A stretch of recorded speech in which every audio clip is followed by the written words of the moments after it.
Hi everyone, it's a bit late but I'm going to do the gender predictions using the old wives' tales.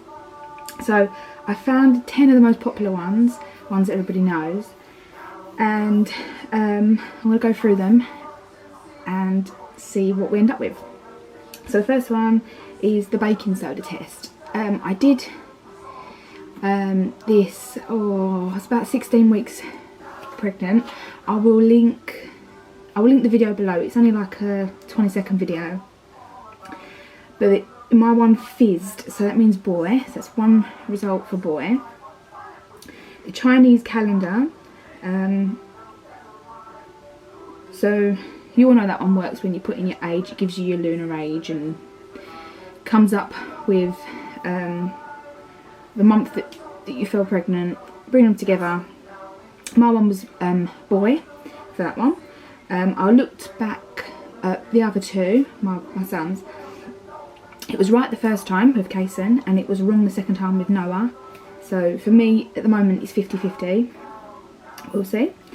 And then the third one I've got is if you were sick or not sick. So let's say if you were really sick or sick, you should be expecting a girl, and if you experienced more or less nothing at all or nothing at all, then it's a boy.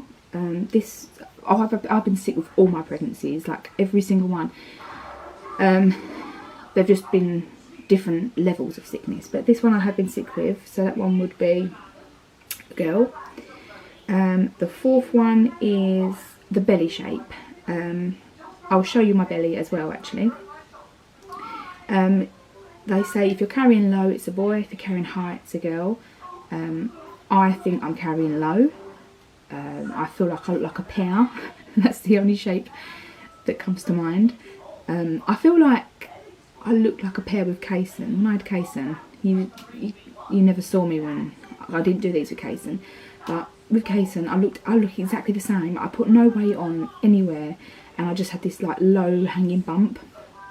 With Noah, like I blew up. Like if you look back towards the end of my pregnancy with Noah, my face was quite round. I couldn't get my rings on my fingers. It was a really fat bump. I was larger. Like it was, but this time I'm low, so that's a boy. The fifth one is spots or no spots. So they say if you're breaking out, you can be expecting a girl, and if you're not, you can be expecting a boy. I broke out right at the beginning, but it was all like sort of along here, but it was so mild, and it all sort of cleared up by about sort of 15. By the time I was about 15 weeks pregnant, it was really minimal. I don't really know if I've counted that as a boy because my spots were so minimal. Like I've been really lucky this pregnancy. That's the one thing like I've really not suffered with. So I've put a boy for that one. Then the sixth one is, they say if you are moody, you can be expecting a girl, and if you're not, then you are expecting a boy. Now, this pregnancy, I have been really moody. I've been talking about how emotional I've been and how miserable and how people have been getting under my skin. So for me, I have been moody. So for me, that would be a girl result. The sixth one, they say if your nipples get dark, you're expecting a boy, and if they don't change, then you're expecting a girl. For me, I think they have, so that's a boy result for me. The seventh one, am I on 8? Oh yeah, 8th one.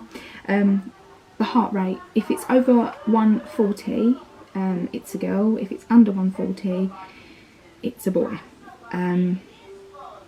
This pregnancy, the baby's heart rate has never been anything less than 148. So for me, that would be a girl.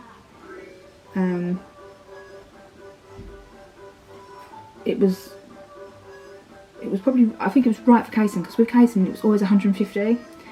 No, wrong for Kaysan, because he was always 150. With Noah, he was always quite low. He was like 130s, and he would be like 145 every now and again. So for me it's never really been that true, but that one is a girl result. The 9th one is if you're craving salty or sweet. Now I wouldn't really say it was a craving, but salty and like soury foods have definitely been my choice over sweet things, more in the beginning than towards the end.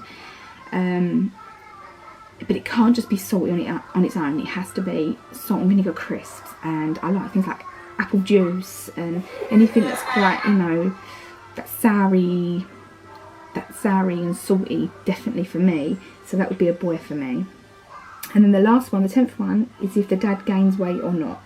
If the dad gains weight, expect a girl, and if the dad stays the same, expect a boy.